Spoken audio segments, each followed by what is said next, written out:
नमस्कार दर्शकों, मैं अभिषेक सिंह सिसोदिया आपके दूरदर्शन के स्टूडियो में बहुत स्वागत करता हूं। जैसा कि आप जानते हैं कि इंदौर नगर निगम पिछले 4 सालों से स्वच्छता में अपना परचम लहरा रहा है और इंदौर स्वच्छता के साथ साथ ही जल प्रदाय में भी उसने बड़ा ऐतिहासिक काम किया है। इसी तारतम्य में आज हमारे साथ बलराम वर्मा जी मौजूद है। आपका बहुत बहुत स्वागत है हमारे स्टूडियो में। जल प्रदाय एक बड़ी गंभीर समस्या भी होती है कि इतने बड़े शहर में जगह जगह जल प्रदाय हर घर में पहुंचे। तो जैसा हम आपके बारे में जानते हैं कि आपने बड़ा उल्लेखनीय कार्य किया है, तो इसके बारे में कृपया बताएं कि कैसे आपने अपने इस जल प्रदाय के कार्य की शुरुआत की और क्या क्या काम किए इंदौर नगर निगम में। अभिषेक जी, इंदौर नगर निगम में जो जल कार्य का विभाग है एक बहुत बड़ा डिपार्टमेंट है का। और जब 2015 में मैंने मेरा कार्यभार मालिनी गौड़ जी के नेतृत्व में जब प्रारंभ किया तो वास्तव में मुझे भी लगता था कि यार ये इतना बड़ा डिपार्टमेंट है और ये कैसे संभव हो पाएगा कि मैं लोगों की अपेक्षाओं पे खरा उतर पाऊँ। मैंने जब शुरुआत की तो जब गर्मी आ चुकी थी और उस समय पानी का संकट शहर में गहराता जा रहा था। मुझे लग रहा था कि आए दिन आने वाले दिनों में कहीं ना कहीं ये घटनाएं घटेंगी कि कहीं गंदा पानी चलेगा और कहीं पर पानी की समस्या पैदा होंगी। तो जब मैंने मेरे डिपार्टमेंट की बैठक ली और बैठक लेने के बाद मैंने जब कार्य प्रारंभ किया तो सबसे पहले मैंने कुछ बिंदु तय किए थे कि जिसके अंदर नर्मदा का पानी इंदौर कैसे आता है। तो मैं आपको एक पूरी डिटेल उसकी योजना बताता हूँ कि जलूत के अंदर हमारा जो सिस्टम हैगा वो जलूत के अंदर पूरा लगा हुआ है। सबसे पहले नर्मदा का जो 90 MLD पानी आया, उसके बाद 90 MLD पानी दूसरे फेस में आया और बाद में 2005 के अंदर जब है ना कैलाश जी की परिषद थी उस समय एक योजना बनी थी 360 MLD पानी और लाने की इंदौर के लिए। तो वो योजना लगभग कंप्लीट हो चुकी थी और 2011 के अंदर हमारे पास पानी आया था उसमें 90 MLD। फिर उसके बाद एक और फेस में 90 MLD पानी आया और उसके बाद 180 MLD पानी बचा हुआ था। तो जब मैं पहली बार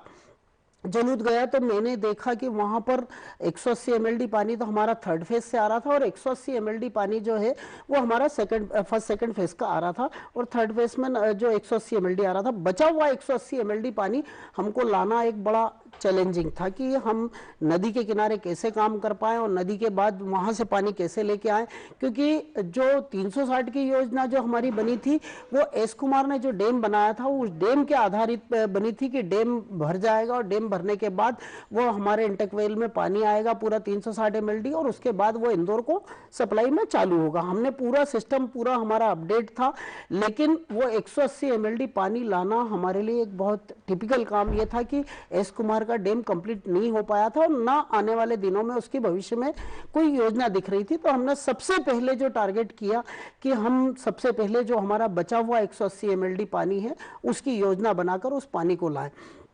मैं आपको बताना होगा कि सबसे बड़ी चीज़ है जब हमने उस पर वर्क शुरू किया तो उसके बजट की हमारे पास बड़ी समस्या थी। नगर निगम में बजट की बहुत दिक्कतें आती थी। तो हमने जब उसकी बजटिंग की तो बजट के अंदर हमने 7,29,00,000 रुपए के अंदर हमने एक नदी के किनारे 10 मीटर गहरा एक हमने वो बनाया, समवेल बनाया और वहां से हमने 90 MLD के 4 पंप डाले और उसके बाद हमने पूरा 180 MLD पानी हमारे यहाँ पे लाने का हमने पूरा वो कर लिया। अब उसके बाद जब आती है कि शहर के अंदर पानी लाना है तो जब मैं पहली बार गया था जलूत देखने तो रास्ते में मैंने ये देखा था कि काफी जगह लगभग 4 से 5 किलोमीटर के एरिए जो अलग अलग पेचेस में थे उसमें काफी मात्रा में पानी हमारा बह जाता था। हमारे जो समवेल बने हुए थे, जो पंप हाउस थे, वो 2, 3, 4 पे इतना लीकेजेस होने के कारण उसकी भी बड़ी एक समस्या थी जिसका भी हमको काम करना था। और ये जो लाइनों का लीकेज था लगभग 30 से 40 MLD पानी हमारा रोजाना वेस्टेज होता था। तो उस वेस्टेज को भी रोकना हमारा उद्देश्य था। तो इसलिए हमने पूरी योजना बनाई और योजना बनाकर जब हमने भेजी तो उस योजना में हमको 29 करोड़ रुपए मंजूर हुए अमृत योजना के अंदर। और उस अमृत योजना में जब हमने टेंडर निकाले तो टेंडर हमारा आया 26,29,00,000 रुपए का और उसमें हमने उस काम को कराया। और उसको काम कराने के दौरान हमको इतनी कठिनाई आई कि हमारा 180 MLD पानी पूरा बंद हुआ था। तो बंद होने के कारण हमने लगभग 6 महीने का जो टारगेट था उस 6 महीने को हम 3 महीने में लाके डे टू डे हमने उसकी मॉनिटरिंग करके और उस पानी को इंदौर में लाए हम। और आज मैं आपको एक बड़ी खुशी की बात बताता हूँ कि वास्तव में जब हमने काम किया तो उस पानी को मतलब हम एक बूंद भी हम नुकसान नहीं होने दे रहेंगे। और उसका सबसे बड़ा एक आपको उदाहरण भी बताता हूं कि हमने जलूत के ऊपर भी स्काडा सिस्टम लगाया है और इंदौर की टंकियों पे भी हमने स्काडा सिस्टम लगाकर पानी की एक एक बूंद की मॉनिटरिंग हो, इस दिशा में हमने एक बहुत बड़ा प्रयास किया, जिसका टेंडर लगभग 29 करोड़ रुपए का था। और उस 29 करोड़ रुपए के टेंडर में हमने जो शहर की हमारी 103 टंकियां हैं उनको भी कनेक्ट किया है, साथ में जलूत पे भी कनेक्ट किया है। जलूत से हमारा जो नर्मदा कंट्रोल रूम है बिजलपुर पे, वहां तक हमारे फ्लो मीटर लगे हुए हैं, वहां से हम ऑडिट करते हैं। और इस पूरे स्काडा सिस्टम का जो सिस्टम लगा हुआ है हमारा मूसाखेड़ी के अंदर, जो एक बड़ी स्क्रीन के ऊपर पूरा लक्षित होता है कि किस टंकी में कितना पानी जा रहा है और कितना उसमें उपयोग हो रहा है, ये सारी डिटेलिंग उसमें हमारी आती है। ये सारा काम हमने मालिनी गौड़ जी के नेतृत्व में जब शुरू किया तो उनका एक ही कहना था, बलराम जी आपको जो काम करना है आप तुरंत करिए लेकिन शहर को राहत मिले, इस दृष्टि से हमने ये सारा काम चालू किया। साथ में अमृत योजना के अंदर भी हमने इसमें काफी काम किया। अमृत योजना में हमने जब योजना बना के भेजी कि हमको 1100 किलोमीटर की नई लाइनें डालना है, तुरंत मंजूर हुई हैं, प्रधानमंत्री जी ने जरूर पूरी मंजूर करके भेजी। और उस अमृत योजना के अंदर आज हमारी 27 टंकियां बन के कंप्लीट दौर में होंगी, जिसके अंदर लगभग 7 टंकियों में हमारा काम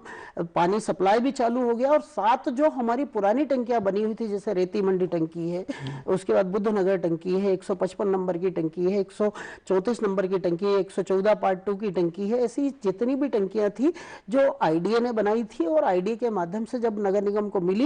तो उनपे भी हमने वो सप्लाई चालू करके आज हमने शहर को राहत देने का पूरा प्रयास किया है। साथ में इन जितने भी क्षेत्र थे, इन टंकियों के क्षेत्र थे, इनमें कई क्षेत्रों में लाइनें नहीं थी, सिर्फ टंकियां बन गई थी। उन टंकियों पे हमने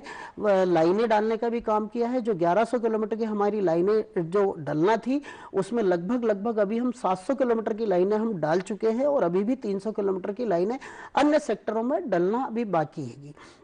अभी हमने जो टंकी चालू की है रेती मंडी केट वाली और ये बिजलपुर वाली टंकी और ये सिलिकॉन सिटी की टंकी, भूरी टेकरी की टंकी, मित्रबंधु की टंकी, भूरी टेकरी की टंकी, ये सारी टंकियां चालू हो गई। नरवल की जो टंकी हमारी पुरानी बनी हुई थी उस पर भी हमने नेटवर्क बिछा के और पानी देना चालू कर दिया है। 155 नंबर की टंकी है उस पर भी पानी देना चालू कर दिया है। इस प्रकार शहर के अंदर लगभग 14 से 15 टंकियों में हमने पानी चालू भी कर दिया और लोगों को इसकी राहत भी मिली।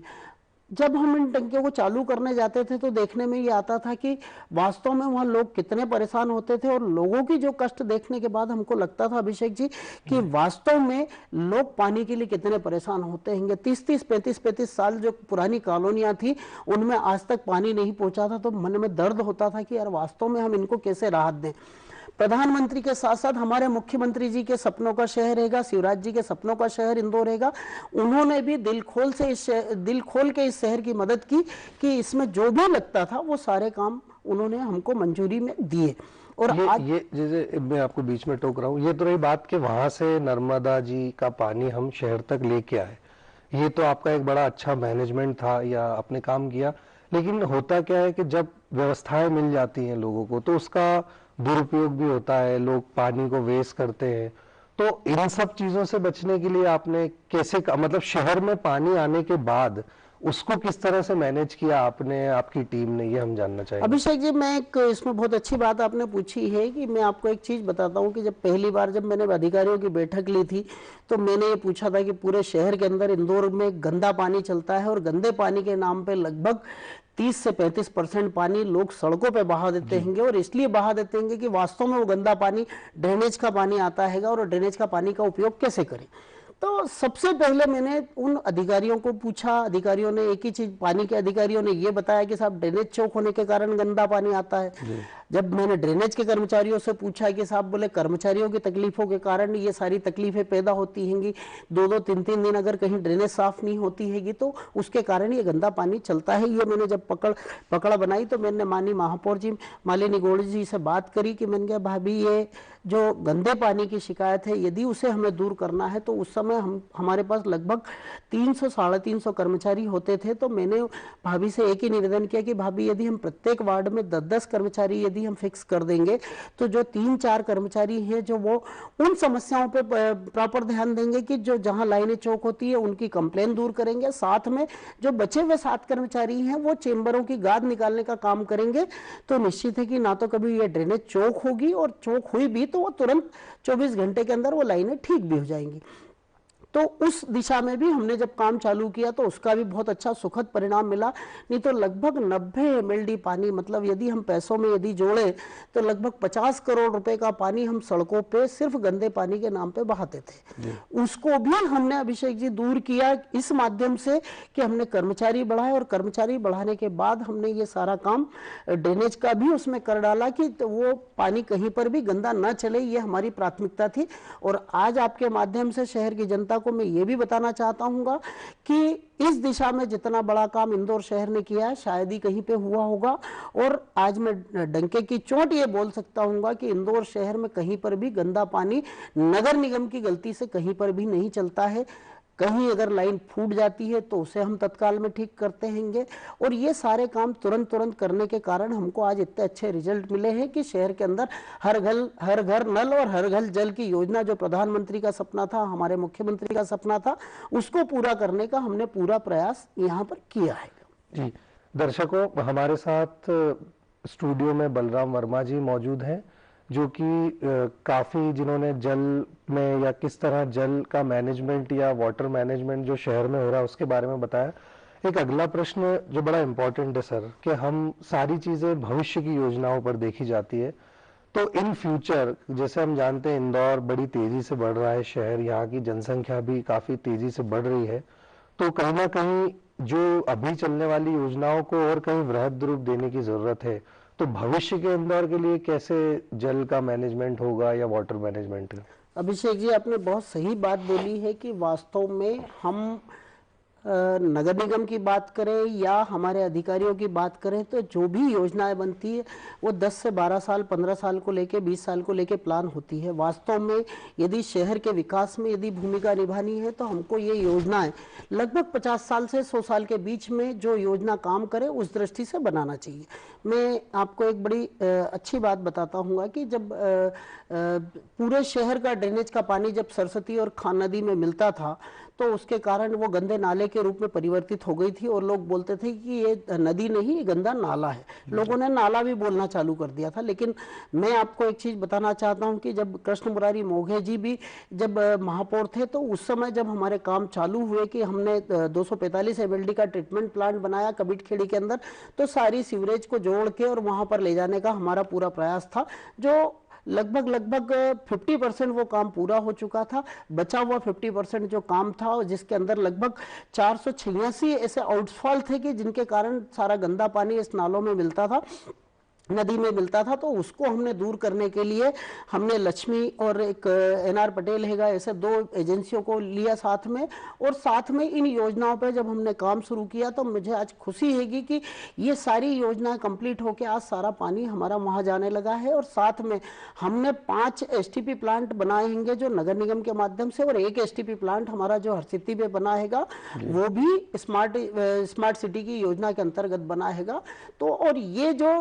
STP जो हमने बनाए हैं वो इस शहर की आवश्यकता को देखते हुए बनाएंगे कि वास्तव में जितना भी पानी हम कलेक्ट करके कबीरखेड़ी भेज दें और कबीरखेड़ी से सारा पानी ट्रीटेड होके और नीचे की ओर चला जाए तो उससे हमारे शहर को कोई लाभ नहीं होता। तो हमने जब माननीय कमिश्नर थे उस समय तत्कालीन कमिश्नर मनीष सिंह जी, उनसे बात करी मैंने, और बात करके उनको जब योजना बताई कि साहब हमको अगर ये कान और सरस्वती नदी को यदि जिंदा करना है, देखा जाए तो ये जो हमारा इंदौर शहर हैगा ये गंगा बेसिन के अंतर्गत आता हैगा। तो यदि हम गंगा को शुद्धिकरण चाहते हैं तो ये कान और सरस्वती नदी को हमको शुद्धिकरण हमको यहाँ से करना पड़ेगा, और शहर के अंदर उसका लाभ कैसे हो इस दृष्टि से हमने जब STP प्लांट की योजना बनाई तो उन्होंने भी शहर स्वीकार किया कि वास्तव में काम इसी प्रकार से होना चाहिए। तो हमने एक रेती में अपने प्रतीक सेतु जो राजेंद्र नगर के वहाँ एक STP बनाया, एक हुक्माखेड़ी तालाब के वहाँ बनाया, एक नहर भंडारे पे बनाया, एक चिड़ियाघर के वहाँ बनाया और एक पालदा के वहाँ बनाया, और जो स्मार्ट सिटी के अंतर्गत बना हैगा वो हमारा हरसिद्धि के वहाँ पे बना है। अभिषेक जी, इन सारी जगहों से सारे पानी को कलेक्ट करके इन एसटीपी योजना में लाते हैं और एसटीपी में हम पानी को शुद्धिकरण करके और शुद्धिकरण करके वापस हम उन नदियों में यदि छोड़ेंगे तो निश्चित है कि आने वाले दिनों में इस शहर का जो कान और सरस्वती नदी का जल है वो शुद्धिकरण होगा। और उसमें लोग वास्तव में, जो पुराने जमाने में कहावत थी कि हम इन नदियों में नहाते थे, तो वास्तव में लोगों को नहाने के लिए और अच्छे पानी की सौगात यहाँ पे मिलेगी। और इसका सबसे बड़ा फायदा जो होने वाला है इस शहर को, वो शहर को सबसे बड़ा फायदा ये होगा कि आज जो हमारे यहाँ का जलस्तर गिरा हैगा, आज हम देखते हैं कि कहीं बोरिंग कराने जाओ तो कहीं 300 फीट पे पानी मिलता है, कहीं 400 फीट पे, 1200 फीट पे भी कहीं कहीं पानी नहीं मिलता हैगा। तो उसका सबसे बड़ा कारण हैगा कि हमने इस जल का दोहन तो किया, लेकिन वास्तव में जमीन के अंदर पानी हमने डालने का कोई प्रयास नहीं किया। तो उस दृष्टि से जब हमने इस काम को हाथ में लिया तो ये सारे एसटीपी हमारे बन के आज कंप्लीट हो गए और इनसे भी पानी ट्रीटेड होके हम वापस नदियों में छोड़ भी रहे हैं। और आपको एक बहुत बड़ी बात बताता हूँ कि इन एसटीपी का जो पानी आज जो हमारा कबीर खेड़ी का जो ट्रीटमेंट प्लांट हैगा, वहां से हमने कई बगीचों में पानी ट्रीटेड करके उसमें डाल रहे हैं। उसके अंदर 30 हमारे हाइडेंट बने हुए हैं। साथ में हमारे जो इधर ऊपरी साइड के जो ट्रीटमेंट प्लांट हैंगे, उन ट्रीटमेंट प्लांटों से भी पानी लेकर हम ऐसे हाइडेंट बना के इन बगीचों में पानी हम देना चालू हमने कर दिया हैगा। और इसका रिजल्ट आने वाले 2-4-5 साल में हमको बहुत अच्छा मिलेगा। लेकिन आने वाले दिनों में हमको इस प्रकार की और भी योजनाएं गंभीर रूप से इस शहर के लिए लागू करना पड़ेंगी कि वास्तव में इस शहर का भूजल स्तर बढ़ाना है तो उसके लिए हमको और ट्रीटमेंट प्लांट बनाकर जहां से पानी निकला वहीं उसको शुद्धिकरण करके यदि हम नदी में छोड़ेंगे तो इस शहर का भूजल स्तर काफी मात्रा में बढ़ेगा और उसका शहर को फायदा भी मिलेगा। तालाब, जैसा अभी हम सब जानते हैं, जो इंदौर का जो ज्योग्राफी है उसमें कि तालाब बड़े इम्पोर्टेंट है। एक तरफ बिलावली है, निपानिया की तरफ भी तालाब है। कहीं ना कहीं समय या ध्यान देने की वजह से कहीं ना कहीं तालाब में उतना स्टोर नहीं हो पाता था। तो जैसा अभी हम आपके बारे में पढ़ रहे थे कि आपने तालाब गहरीकरण को लेकर भी कोई मुहिम छेड़ी थी या तालाब बचना चाहिए, तो उसके बारे में कृपया हमें बताएं कि आपने किस तरह से वो काम स्टार्ट किया जिससे कि आज हम इंदौर के आसपास ये तालाब हम इतना जल भराव उनमें देखते हैं। अभिषेक जी, आपने देखा होगा कि इंदौर शहर के तालाबों पे हमने काफ़ी मात्रा में गहराई की हैगी। और मुझे एक मेरे पत्रकार मित्र हैंगे, उन्होंने एक दिन पेपर में खबर छाप दी थी कि इंदौर के तालाबों से 10 करोड़ रुपए की मिट्टी की खुदाई हुई।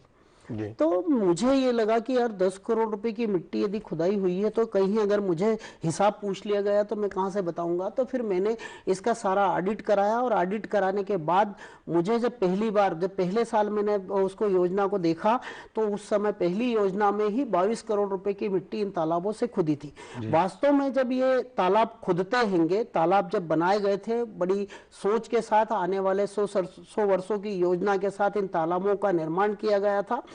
तो जो हमारे पुरानी पद्धति है और पुराने लोग हैंगे जिनकी इंजीनियरिंग आज की इंजीनियरिंग से भी आने वाले 200 या 500 साल भी कह दूं तो कोई अतिशयोक्ति नहीं होगी, वो कहीं ज्यादा उन्नत थी कि आज उन्होंने शहर के जितने ऊपरी हिस्से हैंगे उनमें सब में तालाब बनाए। और उस तालाब का पानी का जब सबसे बड़ा फायदा ये होता था कि जब बारिश होती थी उनमें पानी इकट्ठा होता था और पानी इकट्ठा होने के बाद जमीन के अंदर रिसता था और रिस के जमीन का वाटर लेवल ऊंचा करते थे। उसके कारण हमारे शहर को कभी पानी की तकलीफ नहीं हुई थी। यशवंत सागर का उदाहरण देख लें, हम बिलावली का देख लें, लिमोदी का देख लें, पिपल्यापाला देख लें, ये सारे चैनलाइज ऐसे तालाब बने हुए थे। निपानिया का तालाब देख लें, तो ये सारे तालाब इस प्रकार इस दृष्टि से बने हुए थे कि जिससे उसका शहर को फायदा होता। लेकिन बीच में कुछ ऐसी घटनाएं घटी, जब मैंने खुदाई करी मेरे पे काफी आरोप लगे कि साहब मछलियां मर गई और ये हो गया। लेकिन वास्तव में यदि हम देखें तो अगर इन तालाबों की हम गहराई नहीं करते, इन तालाबों से पानी का परपोरेशन यदि नहीं होता, तो आज यदि हम कल्पना करें कि शहर के अंदर जो पानी की किल्लतें कम हुई हैं, उसका एक सबसे बड़ा कारण ये तालाब भी माने जाते हैं। और तालाबों पे जो खुदाई की मेरी योजना थी तो मैंने उसमें सबसे बढ़िया ये काम करा कि हम जब खुदाई करने के लिए किसी को अनुमति देते हैं कि कोई भी किसान उसमें से मिट्टी खोद के ले जाए, लेकिन उसमें किसान के पास ना तो जेसीबी डंपर होता था, ना कोई संसाधन होते थे। तो वो जितने भी व्यापारी हैं जो जिनके पास जेसीबी या डंपर होते थे, वो खुदाई करके उनसे मिट्टी ले जाते थे, तो उनको पैसा देना पड़ता था। तो मैंने उनको बैरिकेड करने के लिए सिर्फ एक अनुमति ये लगाई कि आप तालाब से मिट्टी खोदो तो 25% मिट्टी हमारी तालाब पे की पाल पे डाल जाओ और बाकी के आप खोद के ले जाओ। और उसका सुखद परिणाम ये निकला कि 5 साल के मेरे कार्यकाल के दौरान जब मैंने उसका पूरा सारा संकलन करा, तो उसमें लगभग 70 करोड़ रुपए की मिट्टी तो हमारी तालाब से खुदी है, साथ में 25% हमारी तालाबों की पाल पे भी डली, जिसके कारण पाल भी मजबूत हुए। और आपको जान के आश्चर्य होगा कि तालाब के अंदर हमने एक बिलावली तालाब ऐसा तालाब था कि जिसके 100 साल पूरे होने के ऊपर हमने उसका जन्मदिन भी मनाया था कि 100 साल में उसका जन्मदिन भी मनाया जाए। मतलब उसके पीछे मेरी जो भावना थी कि लोगों को ज्यादा से ज्यादा तालाबों से या प्रकृति से जोड़ना, और यदि लोग जुड़ेंगे तो निश्चित है कि ऐसी धरोहर जो जिन पे लोग अतिक्रमण करते हैं, जो लोगों पे कब्जा करने लग जाते हैं, वो अतिक्रमण भी अपने आप हट जाते हैं और लोग उससे ज्यादा जुड़ेंगे, ज्यादा जागरूक होंगे, तो निश्चित है कि इन तालाबों का रखरखाव भी अच्छा होने लगेगा। इस प्रकार हमने खजराड़ा तालाब पे भी एक समिति बनाई, लसुड़िया तालाब पे भी एक समिति बनाई। निपानिया तालाब का एक बहुत बड़ा अच्छा किस्सा मुझे याद आता है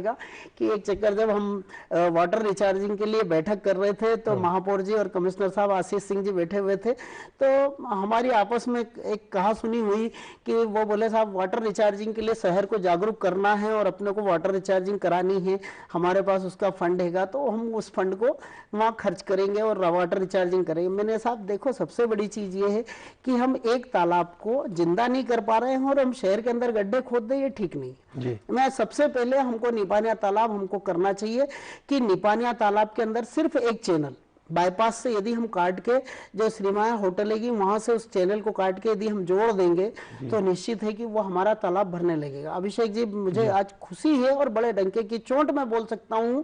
कि उस तालाब को यदि जिंदा करना था तो एकमात्र बाईपास की कटन से हमने उसको जोड़ के और उसको भरा हैगा, और भरने के बाद आज वहां के क्षेत्र को, लोगों को उसका बहुत कुछ लाभ हुआ हैगा।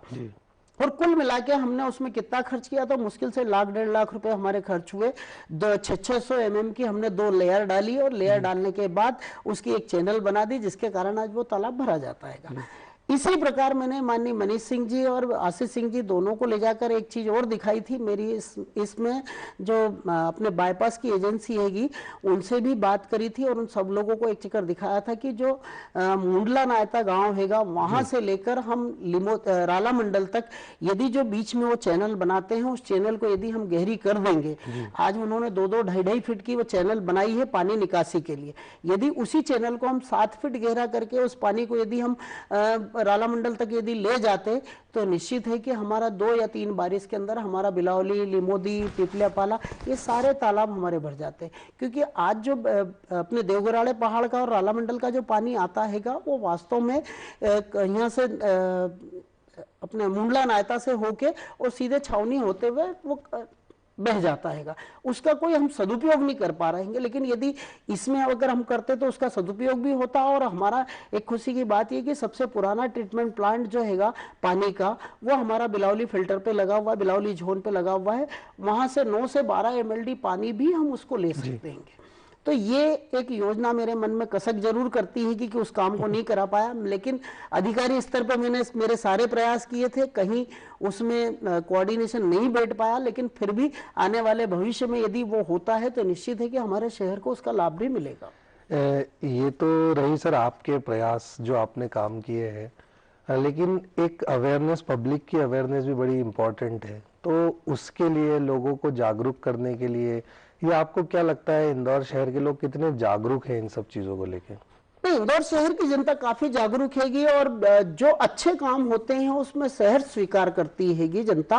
इसमें मैं इंदौर जैसा शहर मुझे नहीं लगता कि पूरे हिंदुस्तान में कहीं पे भी होगा, क्योंकि यहाँ पर हर अच्छी चीज को लोग तुरंत अपने में ग्रहण करते हैं और उस पर फॉलोअप भी होता हैगा। मैं उसमें 2-3 उदाहरण भी आपको देना चाहता हूँ कि जब मैंने सबसे पहले जब जल समिति का अध्यक्ष बना, तो मैं जब नर्मदा वहां जा रहा था, जलूस जा रहा था, तो मैंने रास्ते में देखे कि तालाबों के अंदर लोग गणेश जी ऐसे डाल रहे थे कि बिल्कुल उस तालाब को गंदा कर रहे थे। तो सबसे पहले मेरे मन में आया और उसके तुरंत दूसरी बार जैसे ही गणेश जी का त्यौहार आया तो हमने एक अवेयरनेस कैंप चलाया और अवेयरनेस के माध्यम से हमने लोगों से आग्रह किया। हालांकि उस समय पे भी कैलाश जी ने एक शुरुआत की थी कि गणेश जी एकत्र करके और नर्मदा नदी में या फिर अपने जवाहर टेकरी पे ले जाके विसर्जित करने का एक सिस्टम था, लेकिन हमने लोगों को जागरूक करने की दृष्टि से इसमें एक अभियान चलाया कि पहली बात तो लोग गणेश जी मिट्टी के वापरें और मिट्टी के वापरने के साथ उनका विसर्जन भी अपने चौराहे पे अपने हाथों से करें। और लोगों को हमने जोड़ने की दृष्टि से उसमें करीबन 5 नदियों का जल हम लाते थे, पूर्णी नदी, नर्मदा नदी, गंभीर नदी, चंबल नदी और गंगा जी, ऐसे 5-6 नदियों का जल डाल के और उसमें विसर्जित कराते थे। तो लोगों ने उसको बहुत अच्छा प्रतिसाद भी दिया है और आज जहां पर 150-150, 200 ट्रक गणेश जी की मूर्तियां जवाहर टेकरी जाती थी वो घटकर 40-50 ट्रकों पे आई है। आज भी लोग उसको चाहते तो हैंगे करना, लेकिन गणेश जी जो हैंगे मिट्टी के गणेश जी काफी महंगे होते थे और पीओपी के सस्ते मिलते थे, इसलिए लोग सस्ते के कारण गणेश जी पीओपी के खरीदते थे। तो वो उसमें भी हमने लगभग 80 से 90 स्थानों पर पूरे शहर के अंदर हम जो पॉन्ड लगाते थे, हम वहाँ कुंड लगाते थे, तो पर्यावरण हितैषी कुंड के नाम से जब हमने उसको प्रचारित किया तो लोगों ने वास्तव में पर्यावरण प्रेमी होकर उसमें काम भी किया। और लोग, ऐसी कई संस्थाएं हमारे साथ जुड़ी जिन्होंने उसमें आगे बढ़ चढ़ के, लायंस क्लब, रोटरी क्लब वगैरह, ये सब लोग जुड़े हमारे साथ और उसमें हमको अच्छा साथ दिया।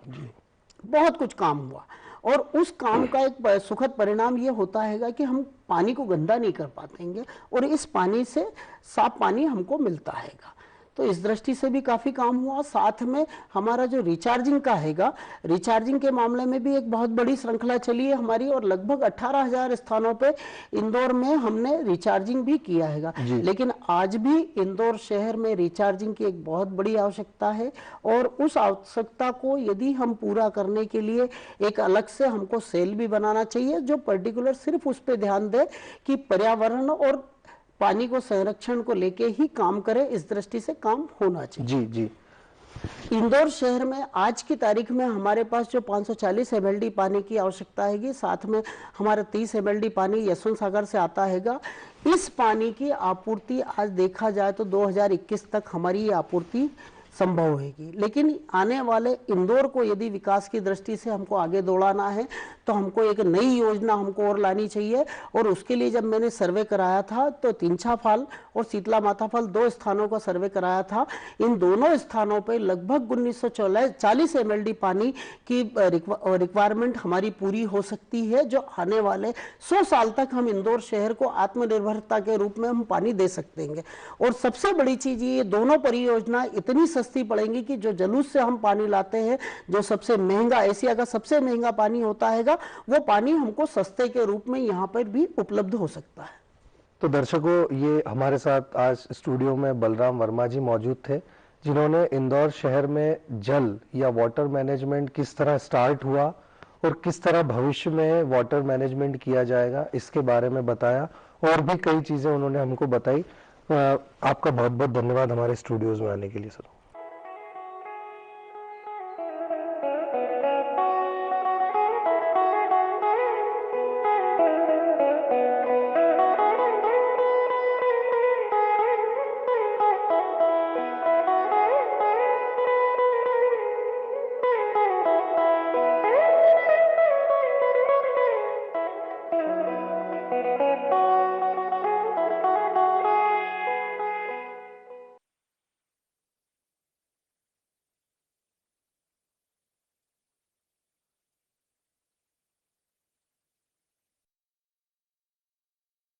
अनेकता में एकता की पहचान,